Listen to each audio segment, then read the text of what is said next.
This is a album I did not think I'd be talking about, Dave, but Camila Cabello. Yeah, man. It's good. Yeah, I know. Breakout star from Fifth Harmony, a group that started on the X Factor, 5 years ago, 2012.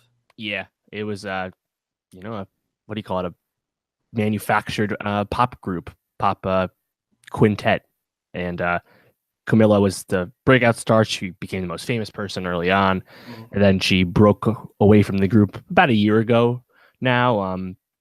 But it was kind of, obvious to see that coming. She had that I Know You Did Last Summer hit with Shawn Mendes and the Bad Things song with Machine Gun Kelly. Those were both big hits, and she was still in the group. So it was obvious that, there was more to her star than being part of a, I want to say manufactured group, but like that's a label act, Fifth Harmony, Right. A lot of songwriters, a lot of producers, it wasn't very artistic. And we actually chimed in on the third Fifth Harmony record last summer, which came out without Camilla, of course, and it wasn't very good. It was really a snooze fest.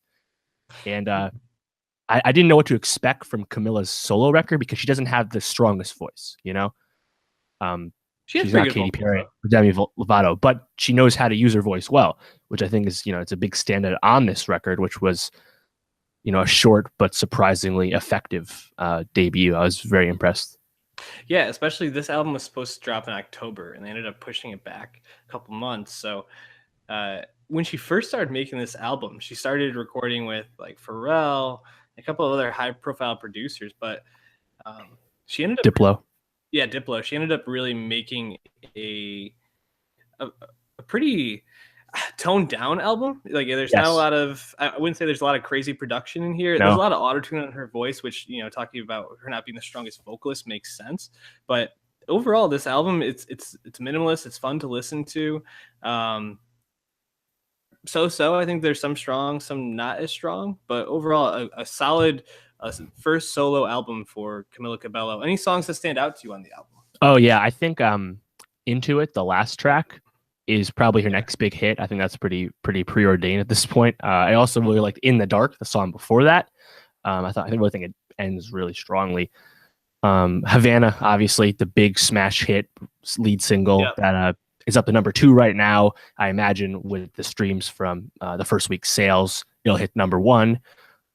So good for her with that. That song is actually probably the most lively and unique song on the record because it's not like everything else, which is, like you said, much more minimalist, toned down vocally.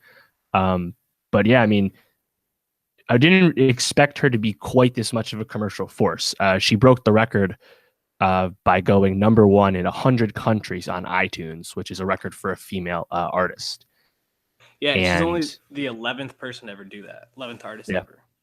Right, and I mean a nondescript January release. It's not much competition. I mean, this is going to be the first big record of 2018. But yeah, I mean, for good reason. I think there's a lot to like on it, and also, I mean, Havana is been the top pop song on the radio charts for 7 weeks, which is the longest run for a female performer since I Knew You Were Trouble era Taylor Swift. So. Wow. Havana's doing great, and like I said, it'll get to number 1 soon. But yeah, overall, it's a really surprising album. I mean, I was just thinking of all the pop and R&B records I listened to last year, and I mean, Lorde and Dua Lipa were in my top 10. But after those two, there weren't really any pop or R&B records that I really liked.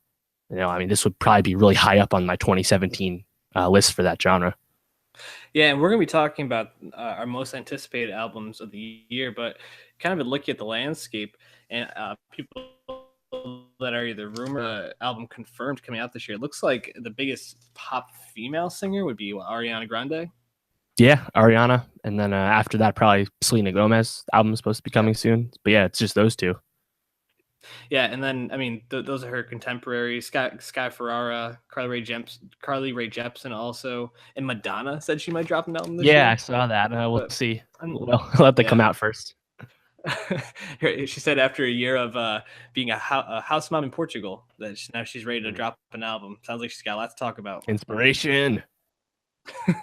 Camila Cabello not going to be headlining any festivals this year.